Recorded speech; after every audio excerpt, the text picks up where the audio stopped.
Kami buta finansial, kami buta Oh, manajemen. manajemen ya. Betul. Jadi usaha itu mungkin hanya sekitar 5 tahunan, kemudian Heeh. collab.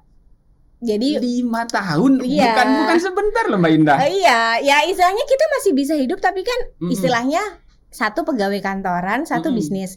Jadi ketika bisnisnya ini sudah Oke. nggak berjalan, kalau Oke. nanam anggrek tuh ya maunya tuh kan semua dikerjain sendiri. Ya. Mulai dari proses penyilangan, bibit gitu ya, Iya. seedling, remaja, dewasa sampai berbunga maunya dikerjain sendiri. Pokok one woman show. Yes, betul. Maunya dikerjain sendiri. Ah. Kita ibu rumah tangga, belum lagi mau Oke. packing istilahnya anak ngelek gitu ya, anak nangis. Gong itu ketika ada satu pameran di Malang. Oke. Aku bikin konten tuh ceritanya. Karena kan orang-orang pada sibuk jualan tuh. Oke. Nah terus kok nggak ada yang videoin ya, kayaknya liputan dari Nyadar. radio, TV sekitar juga Ya. kayaknya masih kurang gitu ya. Nyadar kamera nih ceritanya. Ya udah aku videoin aja gitu. Ah.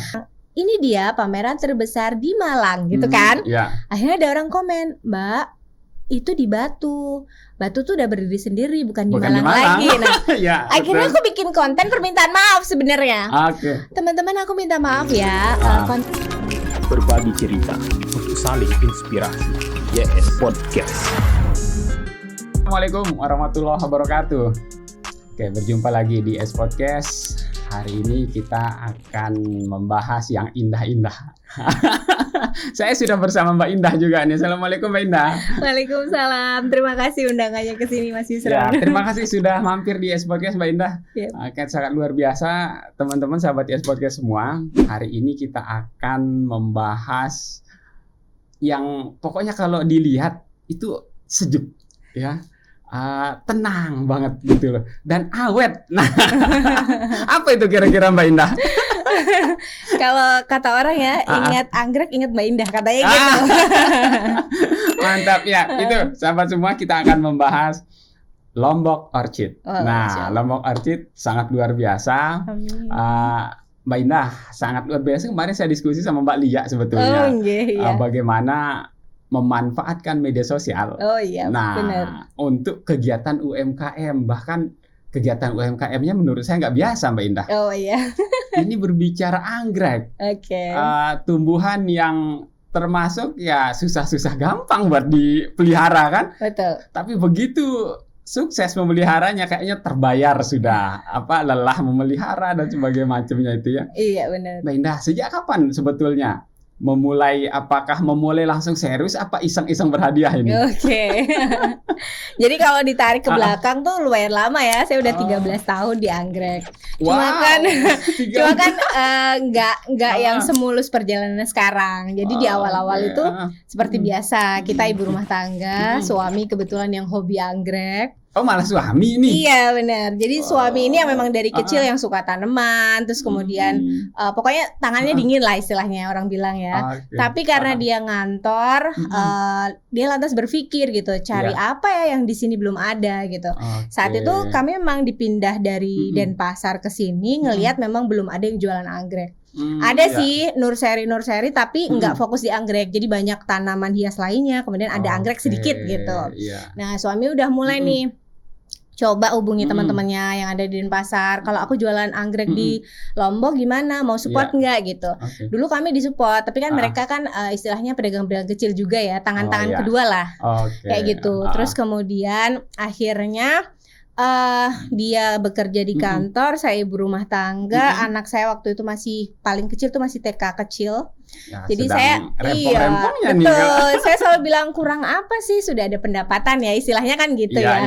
Tunggu anaknya udah besar gitu. Tapi ya terlanjur barang udah didatengin, udah belanja, terus nggak ada yang nungguin gitu kan. Mau nggak mau ya udah saya coba bantu gitu. Ya udah aku bantu deh karena nyari karyawan masih susah, aku coba bantu, aku tungguin. Tapi ternyata dari situ kan ada mungkin jiwa saya ya yang bermain di situ. Istilahnya saya suka komunikasi sama orang kayak gitu-gitu kan. Jadi ketika ketemu pelanggan itu adalah hal yang biasa, ngobrol, nanyain apa segala macam. Tapi kekurangannya adalah kami buta finansial. Kami buta manajemen. Manajemen ya. Betul. Jadi usaha itu mungkin hanya sekitar 5 tahunan, kemudian collab. Jadi 5 tahun, bukan sebentar loh Mbak Indah. Iya, ya istilahnya kita masih bisa hidup, tapi kan istilahnya satu pegawai kantoran, satu bisnis. Jadi ketika bisnisnya ini sudah nggak berjalan, masih terus disupport dari hasil kantor kan? Ya salah ya, ada THR, ada apalah kenaikan gaji. Nah itu yang nutupin gitu. Jadi kan kayak nggak rasa gitu, kayak main-main gitu.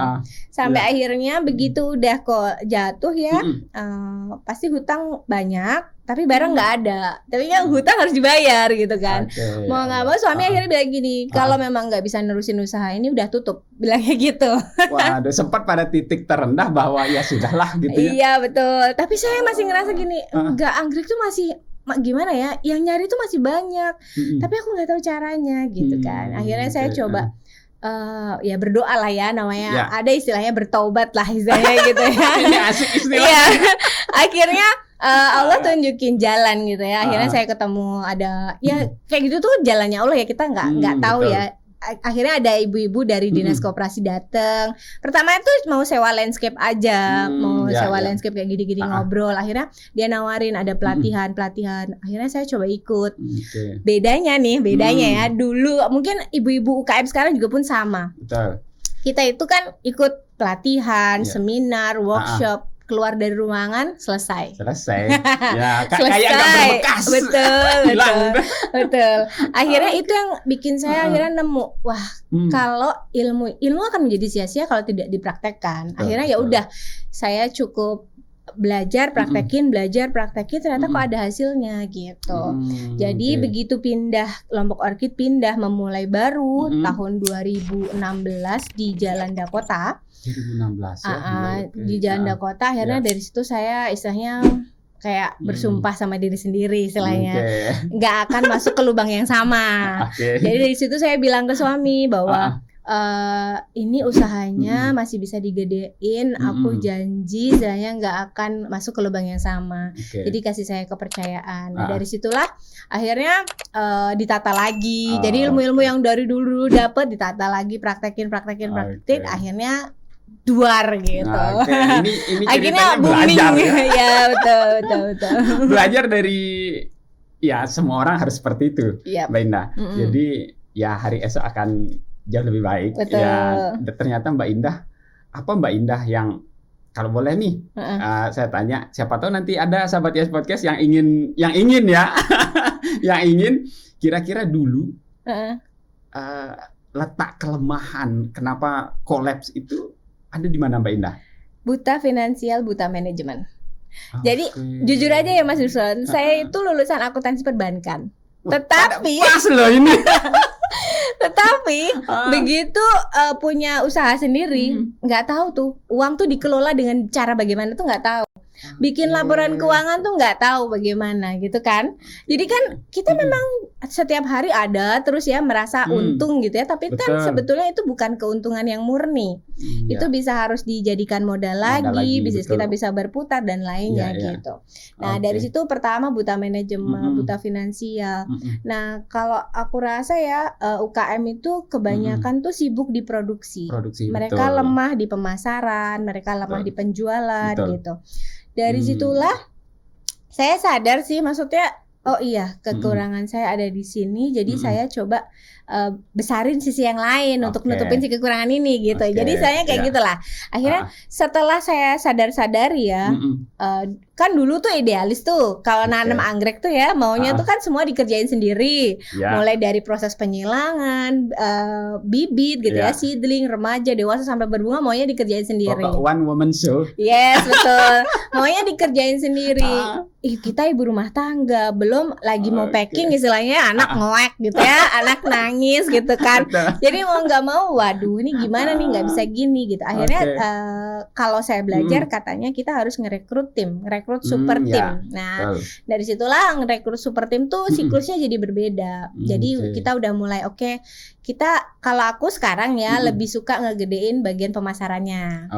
Oh jadi fokusnya justru di situ? Iya, karena aku ngerasa dari siklus anggrek ini ternyata nggak harus aku produksi sendiri. Oke, ketemu caranya akhirnya. Iya, akhirnya ketemu caranya, kan ketemu siklusnya, terus kalau aku bikin bibit sendiri nanti lama, padahal orang tuh kebutuhannya banyak gitu ya. Betul. Jadi ini nggak usah aku bikin sendiri, aku cukup ambil di di supplier, aku pilih yang kualitas bagus kayak gitu. Ternyata Mas Yusron, customer itu tidak peduli itu barangnya siapa.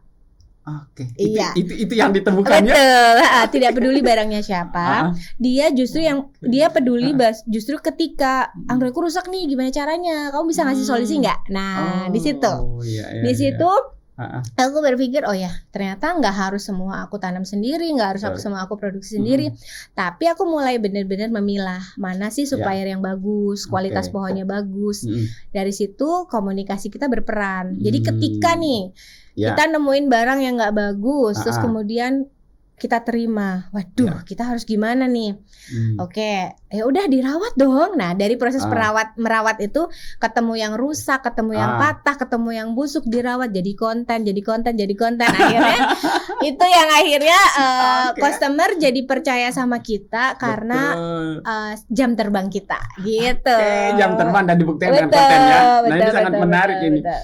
Apa ya kalau kita berbicara digital Mbak Indah? Ini kayak sekali mendayung 2-3 pulau terlampau ini. Ini artinya Mbak Indah belajar, ada kasus, ada permasalahan nih di anggrek. Ternyata itu menjadi pembuktian. Iya, betul. Ya, kayak jadi portofolio lah. Aku udah selesai loh membahas ini kontennya sudah ada. Betul. Orang nonton. Iya, betul. Ini sangat luar biasa Mbak Indah. Betul. Jadi Mbak Indah kepikiran untuk membuat konten nih. Sejak kapan ini? Oke.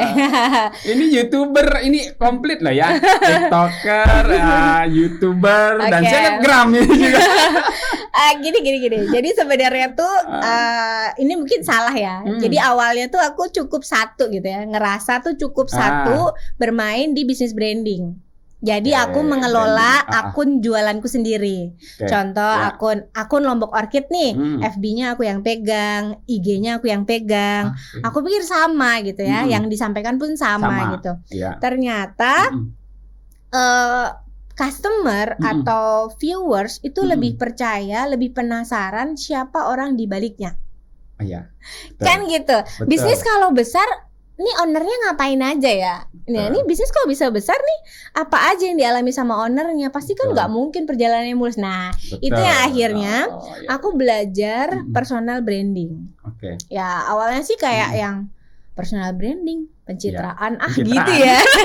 Awalnya ya betul, mikirnya. Betul. Tapi ternyata salah satu mentor saya personal branding bilang, kalau kamu nggak belajar, kamu akan menemukan orang-orang yang tidak berkompeten muncul hanya karena mengejar monetisasi. Hanya karena mengejar viewer, mengejar subscriber, padahal dia tidak punya jam terbang dan dia tidak punya sertifikasi, nggak punya kompeten di situ gitu.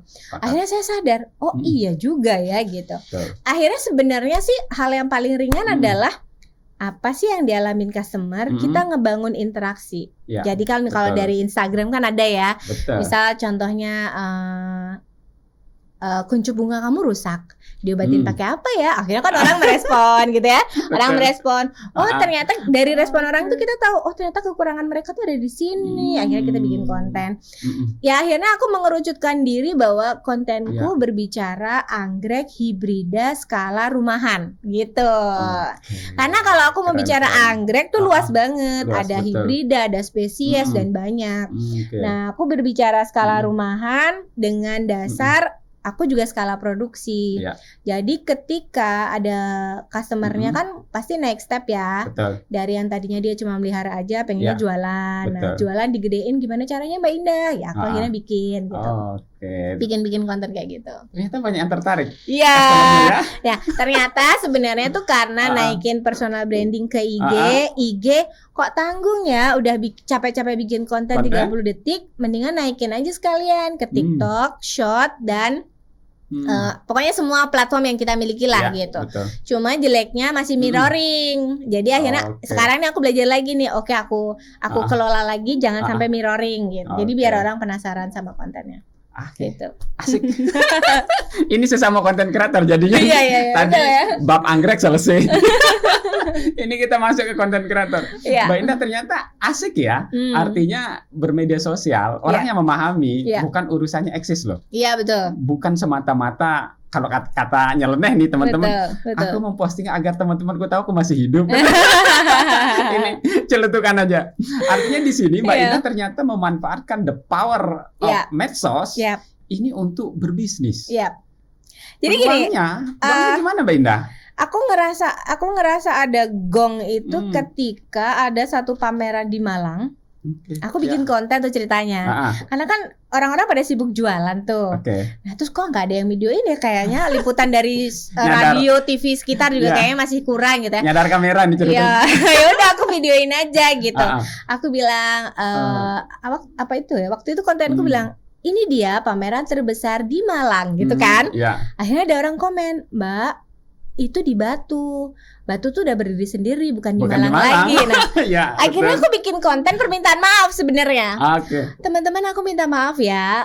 Konten ini, pameran ini ada di Batu. Ternyata boom lagi. Loh, akhirnya orang jadi penasaran lagi. Makin dia mencari-cari aku gitu ya, makin nyusup. Akhirnya ketemu si akunku pribadi gitu. Jadi dari akunku pribadi, aku direct mereka ke penjualan, aku direct mereka ke akun bisnis. Jadi akhirnya mereka akhirnya tertarik ke penjualan gitu. Luar biasa. Nah dari situ juga Mas, dari situ juga aku memampukan diri ya. Dalam artian kita jangan viral doang, tapi hanya karena gimana ya? Kalau orang bilang star syndrome. Begitu orang hubungin kita, pelayanan kita lama. Orang mau cari barang nggak ada, susah, komplain nggak diatasi segala macam nih, aku nggak mau. Jadi aku antara tarik ulur nih. Aku memang muncul, tapi nggak yang kayak kemarin kan kayak heboh banget. Sekarang nggak, sekarang tuh cukup 2-3 hari sekali naik. Nanti baca komen-komen, bikinin konten ini naik, kayak gitu-gitu sih, lebih kayak gitu. Itu udah stabil itu. Iya. Itu level stabil bagi konten kreator karena di situ dia sudah tidak memikirkan besok mau ngapain. Ya, artinya itu udah di list nih mau ngapain aja. Nah, Mbak Indah, berbicara hobi menghasilkan dan sekaligus personal branding naik. Iya betul. Dan yang keempat cuan. Tidak dipungkiri ya, pasti naik ke omset. Pasti naik dong kan. Kalau berbicara omset, Mbak Indah boleh dibuka nggak di sini? Ada pajaknya ya. Bercanda. Kira-kira omset sudah kalau saat ini Mbak Indah nih, atau ada musiman tertentu nggak sehingga tinggi banget nih orang yang mesen atau membeli gitu? Gini, dulu pada saat kita mulai stabil kan dari bangkrut kemudian naik gitu ya. Naik karena kita berlatih, belajar dan lainnya naik gitu ya. Ada kenaikan omset. Saat kita mulai settle, pandemi datang. 2019. Iya, kayak pandemi datang masuk. Wah, berpikir dong orang harus di rumah aja. Ngerek saya gimana caranya nyampe rumah. Akhirnya kita adaptasi layanan dong. Adaptasi layanan. Orang nggak bisa ke kebun kita, tapi kita bisa hadir kok di tengah-tengah mereka. Ya lewat konten akhirnya. Gitu kan. Terus akhirnya gimana ya orang percaya sama kita. Oke, kalau beli kita steril ya. Kita pakai sarung tangan lah, hand sanitizer lah, dan segala macam kayak gitu-gitu. Terus akhirnya otomatis ada kenaikan omset. Dari situ aku merasa gini, kalau kita pandemi di rumah aja, secara mental kita tuh pasti drop. Gimana caranya orang nggak drop? Akhirnya aku bikin kelas belajar. Kelas belajar anggrek online. Aku berpikir keras gimana caranya ya orang bisa paham gitu ya, dari praktek langsung aja belum tentu ngeh, apalagi ini nonton. Apalagi ini online gitu ya. Gimana caranya belum akhirnya ternyata bisa loh gitu. Saya mencoba menjadi customer saya itu seperti apa gitu ya. Bahasanya juga yang relate aja, yang nggak susah-susah, yang praktikal gitu ya. Kelas belajar 1, yang waktu itu yang ikut itu baru sekitar di bawah 100. Dari situ aku gunakan nih tangan penontonnya untuk memviralkan di sosial media. Jadi diumpannya gini Mas Yusron, kalau Anda merasa mendapatkan keuntungan dari kelas ini, silahkan share di sosial medianya, ajak banyak temennya untuk mengikuti kelas ini di kelas berikutnya gitu ya. Siapa dengan caption terbaik akan saya berikan hadiah gitu. Akhirnya kelas belajar 2, 3, 4, 5, 6 sampai sekarang sampai sekarang udah batch 11. Itu yang offline ya. Yang online sekarang baru masuk ke batch ke-5 gitu. Kalau yang itu namanya bandrol ya, belajar anggrek by online Zoom gitu ya. Itu kita memang sengaja undang teman-teman kita yang memang mereka bisa disebut maestro lah di dunia anggrek ya. Di situ ya. Betul. Jadi akhirnya ya kita gunakan tangan customer juga gitu. Ada kelas ini, ada kelas ini, akhirnya mereka penasaran dan mereka ternyata tetap membersamai kita loh sampai dengan sekarang gitu. Wah, itu menurut saya orang-orang setia. Iya, kalau sudah mengikut kelas itu Mbak Indah, artinya keseriusan mau belajar itu cukup tinggi. Betul. Wah, berarti ada 5 nih kalau saya hitung nih. Terakhir ternyata buka kelas. Iya, akhirnya larinya ke situ. Oke. Mbak Indah, kalau melihat nih belum dijawab nih. Omset nih. Saya tetap lagi. Omset kalau kita berbicara anggrek. Berbagi cerita untuk saling inspirasi. YS Podcast.